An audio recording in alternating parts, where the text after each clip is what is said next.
Olá, tudo bem? É bom estarmos aqui mais uma vez nessa ocasião. Hoje nós vamos estudar a lição de número 4 da revista Palavra e Vida, revista que tem como tema Esperança em Tempos de Quarentena. E hoje a lição será a de número 4, cujo título é Engajamento Solidário. Essa lição é baseada em Filipenses capítulo 2, versículos de 1 a 11, ok? Filipenses 2, de 1 a 11. Vamos lá então, vamos ler a palavra de Deus. Filipenses 2, de 1 a 11, diz o seguinte para a gente. Abra aí a sua Bíblia. Diz assim: se por estarmos em Cristo, nós temos alguma motivação, alguma exortação de amor, alguma comunhão no Espírito, alguma profunda afeição e compaixão, completem a minha alegria tendo o mesmo modo de pensar, o mesmo amor, um só Espírito e uma só atitude. Nada façam por ambição egoísta ou vaidade, mas humildemente considerem os outros superiores a vocês mesmos. Cada um cuide não somente dos seus interesses, mas também dos interesses dos outros. Seja a atitude de vocês a mesma de Cristo Jesus, que, embora sendo Deus, não considerou que o ser igual a Deus era algo a que devia apegar-se, mas esvaziou-se a si mesmo, vindo a ser servo, tornando-se semelhante aos homens. E sendo encontrado em forma humana, humilhou-se a si mesmo e foi obediente até a morte e morte de cruz. Por isso Deus o exaltou à mais alta posição. Ele deu o nome que está acima de todo nome, para que ao nome de Jesus se dobre todo o joelho nos céus, na terra e debaixo da terra, e toda língua confesse que Jesus Cristo é o Senhor, para a glória de Deus Pai. Bom, engajamento solidário, como eu já disse, é o título dessa lição, e nós vamos então falar a respeito do engajamento solidário. Em outras palavras, de que maneira a igreja pode ser útil, pode ser solidária, pode ajudar alguém, de que maneira e com que sentimento, não é? A igreja pode ser útil, pode ajudar alguém, pode ser solidária com alguém nesse momento de quarentena, nesse momento de pandemia. O autor é o pastor Mateus Dutra Ribeiro. Ele divide essa lição em 4 pontos. A primeira lição é a motivação da ação solidária. Quando a igreja é solidária, com que motivação correta ela pratica essa solidariedade? E ele fala que a motivação solidária é o amor, não é? E segundo ponto que ele enfatiza para a gente é o contexto da ação solidária. E ele chama esse contexto da ação solidária é a morte iminente. A sociedade brasileira e mundial está com a morte às portas. Muita gente tem morrido, tem sido ceifada, levada, não é, pela Covid-19. Então, ele traçando esse paralelo, fala que o contexto da ação solidária é essa morte iminente, a morte que bate às portas todos os dias da sociedade mundial, porque esse é um problema pandêmico, não é só uma questão que envolve o Brasil. Ponto 3 que ele coloca, a ação solidária requer autossacrifício, ou seja, às vezes precisamos sair da nossa comodidade, precisamos sair da nossa zona de conforto e nos dar para ajudar alguém. Esse é o autossacrifício, não é? E é claro que ele traça como paralelo, ele cita como exemplo para tudo isso Jesus Cristo. E o ponto 4 que ele enfatiza é igreja primitiva, um caso concreto. Então ele vai analisar aqui também um caso concreto, caso específico, em que a igreja primitiva demonstrou essa solidariedade de forma concreta e de forma específica. Vamos lá. Ele começa dizendo, o pastor Mateus Dutra, começa dizendo que o coração solidário não é uma escolha para o cristão. Faz parte da natureza cristã ter um coração ajudador. Então, a igreja precisa ser ajudadora. E é claro que quando se fala de ajuda, está falando em todos os aspectos possíveis, né? Não só ajuda material, mas também ajuda em querer levar a alguém a mensagem que tira as pessoas dessa situação de falta de esperança. E aí ele começa a pontuar algumas questões, não é? Então ele começa a pontuar algumas questões e ele fala que a ação solidária praticada pela igreja não pode haver ideologia política, não. Ela precisa ser, no ponto 1 ele destaca, a motivação da ação solidária é o amor. Não pode ser de natureza política, ideológica ou de qualquer outra natureza. A principal motivação para essa ação solidária tem que ser o amor. Por isso é que ele cita Jesus Cristo, que amou de forma profunda, que abriu mão, enfim, de todas os privilégios que ele possuía. Mas, então vamos lá. Ele fala a respeito da motivação da ação solidária, que é o amor, não é? Então ele diz assim, ó, o mundo se viu obrigado a rever o paradigma da sua convivência social. E é algo que vai além dos hábitos de higiene. Percebemos o quanto nossas vidas se afetam mutuamente e, pelo isolamento, redescobrimos a carência que temos de convivência física. É verdade. Isso, quando ele fala que a vida de um afeta diretamente a vida do outro, esse é exatamente o significado de sociedade. O que é sociedade? É quando as pessoas são sócias. Quando a gente convive com alguém, convive no mesmo ambiente que alguém, nós estamos vivendo no mesmo ambiente que as outras pessoas, chamada cidade, não é? Que é a polis, chamado país, chamado mundo, chamado planeta Terra. Então, isso é sociedade. O que a gente faz afeta direta ou indiretamente o outro. Mas, então, o pastor está colocando aqui, está fazendo a seguinte colocação, né? Percebemos quanto nossas vidas se afetam mutuamente pelo isolamento, redescobrimos a carência que temos de convivência física. É verdade. Nesse momento de quarentena, de isolamento, estamos com saudade das pessoas que amamos, estamos percebendo ainda mais a falta que essas pessoas, aquelas que não moram na mesma residência que nós, estamos percebendo, devido ao distanciamento físico, a falta que essas pessoas nos fazem, não é? Aí ele pergunta assim, mas é realmente necessário se isolar?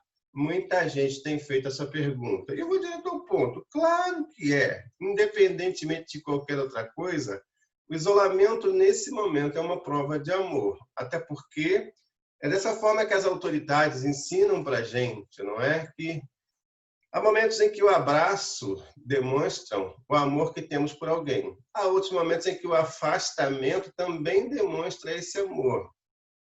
Nesse momento, o maior amor que nós podemos demonstrar para uma pessoa é ficarmos distantes fisicamente dela. Não quer dizer que a gente tenha que ficar distante emocionalmente. Hoje nós já temos o recurso da internet que nos permite fazer esse contato virtual e vendo as pessoas, ainda que não seja de uma forma física, mas de uma forma virtual, nós conseguimos conversar com as pessoas, olhando para as pessoas através de um monitor.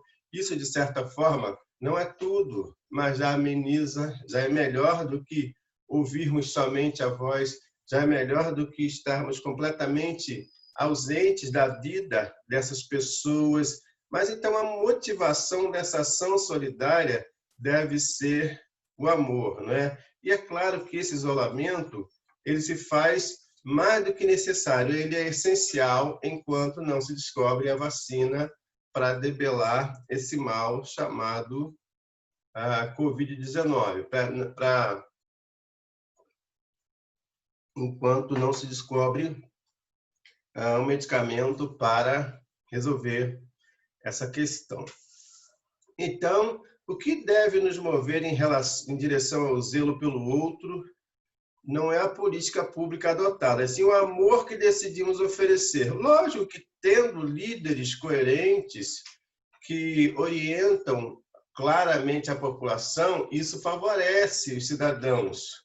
Mas, independentemente da política que se adota, precisamos nos isolar por causa do amor. É por isso que o cristão precisa ter o crivo do bom senso. O cristão precisa ter o crivo do amor cristão, do amor que nos une em Jesus e do amor fraternal que nos une entre pessoas. E esse amor precisa ser capaz de superar nossas divergências ideológicas e nos levar a nos preocuparmos com o bem-estar do outro, não é? Nesse momento, é melhor a gente errar por excesso, por cuidar demais, do que errar por omissão e por relaxamento. Errar por excesso, por cuidar demais, simplesmente vai dar para dizer assim, puxa, eu acho que eu exagerei, não precisava tanto. Mas errar por omissão pode custar a vida de alguém. E vida é um bem maior. Então, por amor a essa humanidade caída, Jesus esvaziou-se e assumiu a forma humana. Sabe qual foi a motivação? O amor. Essa deve ser a motivação maior que nos leva a querer abençoar alguém de uma forma ou de outra. Precisa ser por amor. Se não for por amor, a nossa atitude será vazia diante de Deus. Ainda que tenhamos algumas divergências na forma de pensar, na forma de encarar a situação, devemos sempre agir com amor, não é? Sem arrogância, sem prepotência. Que coisa feia, não é? O exemplo daquele desembargador lá em São Paulo, quando foi abordado por uma pessoa responsável por manter a ordem, quando aquela pessoa foi apenas conversar com ele e instruí-lo acerca daquela máscara que precisava ser usada.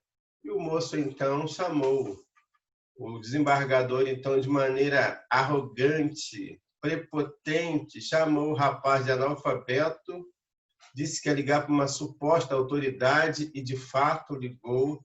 Isso é prepotência. Ainda que tenhamos divergências, é bom que tenhamos amor pelas pessoas, porque o bem-estar das pessoas nesse momento depende da nossa postura coerente e da nossa postura sendo orientada por alguém que conhece o assunto. Então, independentemente de questões políticas e ideológicas, precisamos ter bom senso, precisamos ser impulsionados pelo amor. O texto fala, não é, que Jesus, ele mesmo sendo Deus, não é? Diz assim o texto, Filipenses 2, 6 e 7, acompanhe na sua Bíblia.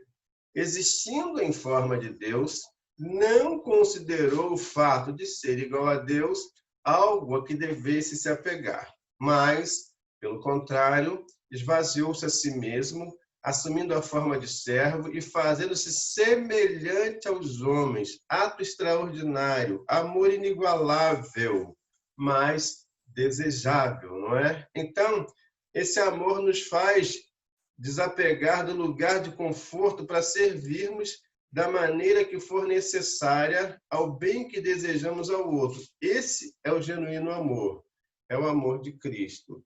E essa é a motivação correta que deve nos levar a ser solidários com as pessoas. E essa solidariedade significa, nesse momento, um distanciamento. Um distanciamento.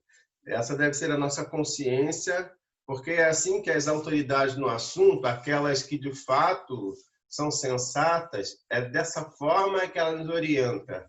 E é dessa forma que nós devemos agir.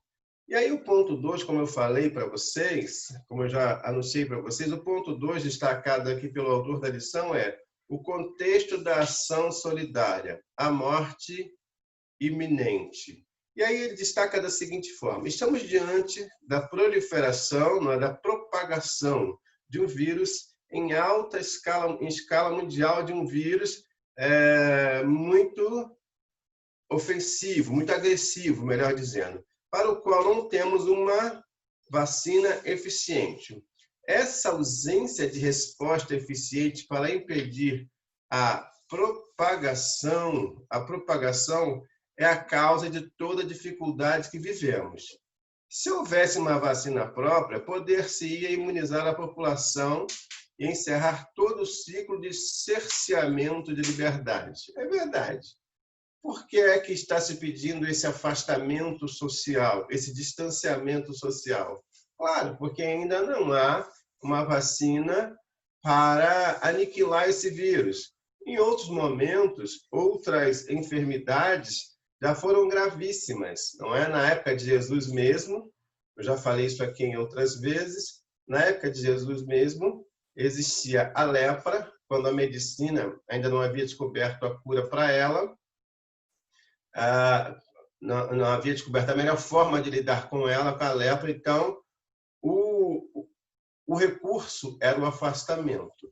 Nesse momento, hoje a lepra já não requer mais esse isolamento, esse afastamento. Ela tem outro tipo de tratamento. E hoje, lepra é raridade, quase não existe mais, pelo menos nas grandes cidades. E hoje, o coronavírus, ou a Covid-19, ainda não há essa vacina que debele esse mal. Então, nós precisamos, nesse momento, ser impulsionados, não é, por essa ação solidária. Por quê? Porque a morte está batendo as portas. Como o pastor diz aqui, a morte está próxima, né? Morte iminente, ela está próxima. Então, esse é o contexto com o qual estamos lidando. Um esforço mundial para que haja o mínimo possível de vítimas fatais do vírus. E, infelizmente, no nosso Brasil, a quantidade de mortos já é enorme. No mundo, então, nem se fala, não é? Estamos com mais de 2 milhões contaminados só no nosso país. Não é fácil a gente lidar com uma realidade dessa natureza. E tudo por conta de um projeto mal orientado, de uma falta de uma harmonia nacional para lidar com essa situação. Mas vamos lá. E aí o pastor vai tratar de um assunto bastante interessante, e ele vai traçar um paralelo. Ele diz assim, nossa realidade espiritual é semelhante. Também se trata de luta pela vida. O vírus do pecado, e aí ele vai, de uma maneira figurada, também chamar o pecado de vírus, de doença, e a Bíblia fala também que o pecado é uma doença espiritual, não é? O vírus do pecado contamina e condena os mais suscetíveis à morte. E todos nós somos parte desse grupo de risco, mas agravada por se tratar da condenação eterna. Claro, a gente conhece o texto lá de Romanos. Todos pecaram e destituídos estão da glória de Deus. Então, traçando esse paralelo, o pastor fala que a alma que pecar, essa morrerá. Então, o pastor fala a respeito dessa morte espiritual que também vai acontecer se a igreja não for solidária aí no sentido espiritual, não é? Pregando o evangelho, Mas em contrapartida, aqueles que se encontram com Jesus, aqueles que têm um encontro com o evangelho, com a mensagem de salvação, eles vencem a morte. Tanto que o apóstolo Paulo vai falar lá em 1 Coríntios, capítulo 15, versículo 55, o apóstolo Paulo diz assim, onde está a morte a tua vitória? Onde está a morte o teu aguilhão? Ou seja, a morte já não tem mais o poder de afastar o cristão da presença de Deus. O cristão passa pela primeira, mas não pela segunda morte. Então, nós precisamos ser solidários também nesse sentido de apresentar Jesus para as pessoas, além de ajudarmos essas pessoas de maneira mesmo, como seres sociais que somos, precisamos também pensar no aspecto espiritual, porque tem muita gente indo para o inferno por conta de não ter tido ainda esse encontro com Jesus. O ponto 3 que o pastor destaca aqui, ele fala ação solidária, autossacrifício. E aí ele diz assim, o que estamos dispostos a dar por aquilo que acreditamos? Toda ação solidária requer abnegação. Toda ação solidária requer um pouco de sacrifício. Nós precisamos tirar um pouco do nosso tempo, não é? Ou tirar algo que nos pertence para darmos a alguém. Isso significa dar um pouco de nós para as pessoas. E essa atitude é uma atitude bastante agradável a Deus. E aí o pastor cita o exemplo daquela viúva pobre, não é? Lá de Lucas 21, de 1 a 4. Ele diz assim, o que estamos dispostos a dar por aquilo que acreditamos? No episódio da viúva pobre, observamos uma senhora fazendo do seu pouco seu tudo, enquanto homens abastados faziam do seu muito quase nada. Nós estamos vivendo um tempo bastante triste, onde pessoas simples estão se mobilizando para ajudar outras, e Deus se agrada disso. Em contrapartida, aqueles que nos comandam, que nos dirigem, não é? E eu estou falando das nossas autoridades políticas, sem citar nomes aqui, há pessoas que, nesse momento de pandemia, estão aproveitando essa ocasião para desviar recursos. Isso não é novidade para você, você tem ouvido falar aí pelas mídias, né? Pelos meios de comunicação de grande alcance, que há pessoas usando esse momento para desviar valores, os hospitais de campanha, enfim. Você vai dar aí asas à sua imaginação, você sabe exatamente do que estou falando. Mas Jesus, ele aprovou a atitude daquela mulher, né? Daquela viúva. Diz assim, Jesus observava, Lucas 21, de 1 a 4, Jesus observava os ricos que colocavam suas contribuições nos cofres e viu também uma pobre viúva colocar ali 2 moedas pequenas e disse, em verdade vos digo que esta viúva pobre contribuiu mais do que todos, pois todos aqueles deram do que lhes sobrava, mas ela, da sua pobreza, deu tudo o que tinha para o seu sustento. A questão ali não era a quantidade, mas sim a motivação do coração, foi o autossacrifício. Quando a gente contribui com aquilo que não nos custa nada, ou quando a gente terceiriza essas ações, mostra o nosso desinteresse. O cristão sempre vai estar interessado a abençoar o outro e a dar de si. A dar de si. De que maneira você pode abençoar pessoas nesse tempo, dando de si? Se tiver algum aluno com dúvida sobre uma disciplina, se você é um professor, que tal você explicar para esse aluno? Isso é dar de si, tirar uma dúvida de um aluno, mesmo não sendo professor que tenha essa profissão como habilidade principal, mas não custa nada explicar para alguém. Que tal você fazer uma ligação por videoconferência para um amigo que você sabe que está triste, para alguém da família? Que tal você fazer isso? É você tirar do seu tempo para alegrar alguém. Você tirar do seu tempo para alegrar alguém. Então, isso, de certa forma, é você dar de si para outra pessoa. Que tal se você tem agasalhos aí, roupas guardadas lá no seu armário que você não utiliza com frequência? Se tem roupa aí que você não usa há mais de 6, 7 meses, é sinal de que você não precisa dela. Que tal abençoar pessoas necessitadas, não é? Então, Jesus elogiou aquela viúva e aprovou a sua atitude porque ela deu de si.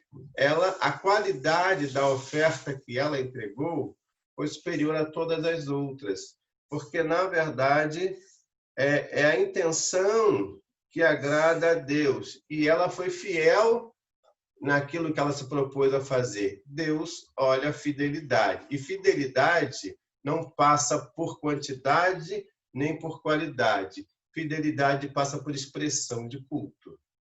Então, não foi porque foi pouco ou foi muito, foi pela fidelidade do seu coração. Então, ainda hoje Deus quer que nós sejamos assim, não é? Então, quando pensamos na pandemia, certamente algumas pessoas se perguntam, né? Se perguntam, será suficiente para preservar as pessoas próximas higienizar com mais frequência as minhas mãos? Claro que sim. Ter higiene pessoal poupa não só você, como também outras pessoas. Usar máscara em todo lugar público? Claro que sim. Quem não faz isso, desculpe aqui a expressão, mas quem não faz isso não tem amor ao seu próximo e nem à sua própria vida. Se as autoridades de saúde recomendam que façamos assim, nós precisamos ser obedientes e entender que, se eles que estudam, que pesquisam acerca disso, recomendam que seja feito assim, é assim que nós devemos fazer. Não sigamos as orientações de gente que não usa máscara em lugares públicos, como se aquelas pessoas tivessem fé, uma fé maior do que qualquer outra. Aquilo não é fé, aquilo, na verdade, é uma atitude irresponsável, é uma atitude de alguém que não entende que nós fazemos parte de uma sociedade e que não somos melhores do que ninguém porque andamos aí desafiando as leis naturais. Não, precisamos ser obedientes, sim, nesse sentido, não é? Claro que nós sabemos que existem pessoas que, mesmo na época de isolamento, foram obrigadas a trabalhar, obrigadas pela relevância da sua função, são as chamadas funções essenciais, foram obrigadas por causa sua situação financeira difícil. Tudo isso a gente entende, tudo isso dá para entender, só não dá para entender pessoas que saem para trabalhar porque precisam, mas não se cuidam e não se importam com a vida dos outros de fora e nem dos outros que estão dentro da sua própria casa, porque quem sai sem o equipamento necessário pode voltar para casa trazendo algo indesejável e contaminar quem está em casa. Então, o pastor continua dizendo sobre a questão do autossacrifício. Ele fala assim, ó, o propósito não é ter razão sobre o jeito certo ou errado. O propósito é fazer algo por alguém a quem eu quero preservar. Qualquer coisa que esteja ao nosso alcance para preservarmos as pessoas que amamos, as de fora e as de dentro também, qualquer coisa que fizermos nesse sentido, precisa ser feito com a maior responsabilidade possível, não é? Então, se na oferta da viúva o que se pretendia era honrar a Deus, pouco importava o valor ofertado, desde que ele manifestasse um autêntico ato de culto. Querido, cuidar do próximo também é culto a Deus. Se você diz que ama a Deus, mas não cuida do próximo da forma como você pode cuidar, desculpa, mas você está demonstrando que tipo de cristão você é. Se eu amo a Deus, eu preciso amar o próximo. E amar o próximo também é zelar pelo bem-estar dele, desse próximo. Não dá para dizer que nós amamos a Deus, não é? Que nós amamos a Deus a quem vemos,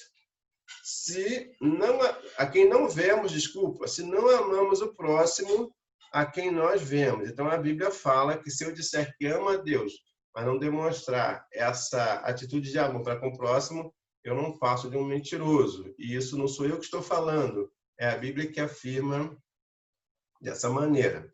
E, caso aqui, ponto 4, o autor, não é?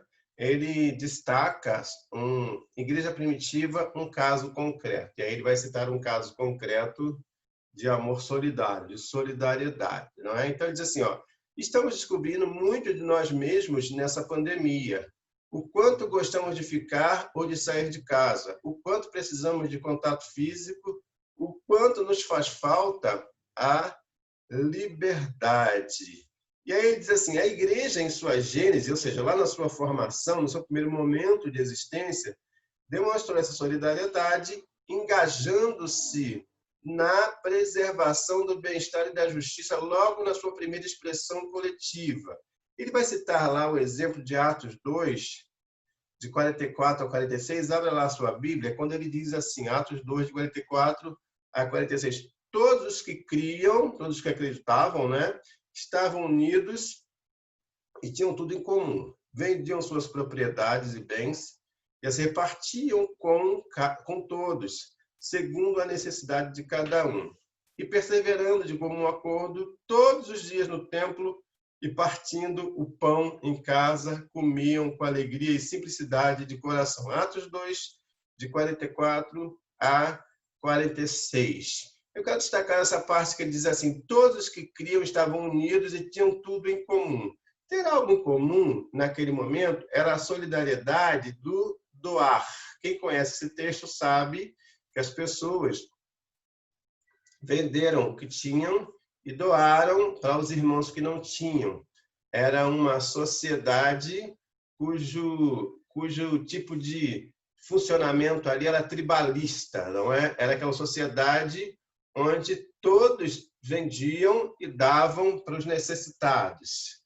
Hoje, o que nós temos em comum? Hoje nós estamos tendo em comum exatamente esse vírus que está atacando todas as pessoas do mundo inteiro. Essa é a atitude em comum. Esse é o acontecimento comum. É o acontecimento que está assolando todos nós. Então, o que nós temos que fazer nesse momento? Quanto mais cuidado nós tivermos em relação a isso, nós estamos zelando pelo bem-estar do outro. Isso é atitude solidária na prática. A forma como a igreja primitiva, essa de Atos, cujo texto nós acabamos de ler agora, a forma como essa igreja primitiva praticou essa ação solidária era o que estava sendo exigido na época. Tinha gente carente e a igreja, aqueles que tinham mais, repartiam com os que tinham menos. Ainda hoje acontece isso? Acontece e deve acontecer. Há pessoas reclamando da vida que são incapazes de olhar para o lado e perceber que há outros que têm menos do que ela e que precisam que você reparta o que você tem. Então, ainda hoje, nós podemos ser solidários, não é? Nós podemos ser solidários. Então, aquela igreja do passado, ela impactava porque ela demonstrava não só o amor através do evangelho pregado, mas também o amor através do compartilhamento, o amor através da partilha. Nós devemos também fazer isso hoje. Você precisa aprender a partilhar, repartir.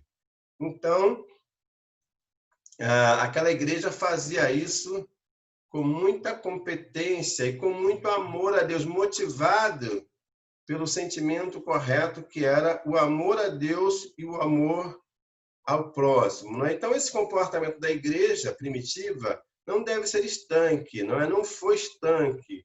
E hoje também não deve ser aquela coisa isolada. Nós precisamos ajudar, sim, os carentes o tempo todo, porque quem serve a Deus precisa ter no coração a responsabilidade de ajudar os necessitados. Né? Então, por compaixão, por amor a nós, Jesus se deu. E a igreja também precisa fazer isso. Por amor a Deus e por amor às pessoas, a igreja precisa ser solidária em todos esses aspectos colocados aqui, destacados pelo pastor. Não é? Então, vamos lá, para pensar e agir, para terminar aqui. É você pensar e agir. O amor é a força afetiva que justifica e impulsiona qualquer ação solidária. Então, essa deve ser a nossa verdadeira motivação. Fazer ação solidária com outra motivação que não seja o amor, na verdade, não é a forma mais correta de fazer. Não é? Outro ponto para você pensar e agir. A luta comum a todos nós é pela preservação da vida. Então, querido, nesse momento, a maior expressão de amor, além de ajudar as pessoas com donativos, se você puder, é também você procurar preservar a vida dessa pessoa. Isso passa pela questão do afastamento social, até se descobrir uma vacina para debelar esse mal. Outra questão, terceiro, para pensar e agir. O fazer solidário ocupa-se em entregar o que estiver ao alcance, mesmo que não pareça ser suficiente. Se cada um fizer a sua parte, mesmo que seja pouquinho, pouquinho aqui com pouquinho ali, eu não estou falando só de pouquinho de doação de coisas físicas, de bens materiais. Pode ser isso também. Eu estou falando de pouquinho de sensatez de cada um. No final, o que se faz é bastante relevante e ajuda a edificar muitas vidas. Ponto 4, para a gente terminar, fechar, né? Para pensar e agir. A igreja deve ser o centro de fomento da solidariedade entre os seus e em favor dos que ainda padecem sem salvação. A igreja existe para abençoar os de dentro, quando eu digo os de dentro, abençoar os que já são igreja, porque igreja não é templo, não é prédio. Então a igreja precisa para abençoar os de dentro, os que já são igreja, mas também precisam abençoar aqueles que ainda padecem sem salvação. Entender que essas pessoas estão... A morte pode interceptar a sua trajetória a qualquer momento. Assim como a gente também, não é só o não crente que está suscetível à morte física. Todos nós estamos. Vírus não escolhe homem com fé e homem sem fé. O vírus afeta os dois, o vírus contamina os dois. A diferença é que um vai morrer e vai para o céu, o outro vai morrer e vai para o inferno. Mas o vírus mata os dois de qualquer maneira. Então a igreja tem que ter essa consciência. Abençoar pessoas de dentro e alcançar e abençoar também pessoas de fora. Com donativos materiais, se puder, mas principalmente ensinando essas pessoas a ter o temor de Deus, porque é isso que dá a elas e a nós também a vida eterna. Então, querido, o Senhor abençoe sua vida. O que eu quero para você, o que Deus quer para você, é que você seja essa pessoa solidária, sensata, e pense da seguinte forma: se Jesus estivesse aqui fisicamente, o que ele faria pelas pessoas nessa pandemia? De que maneira ele procuraria ajudar as pessoas? É assim que você deve fazer, tá bom? Que Deus te abençoe e Deus nos abençoe também, que tenhamos essa predisposição de abençoar vidas da melhor forma que pudermos. Deus abençoe a sua vida. Um grande abraço e até a próxima.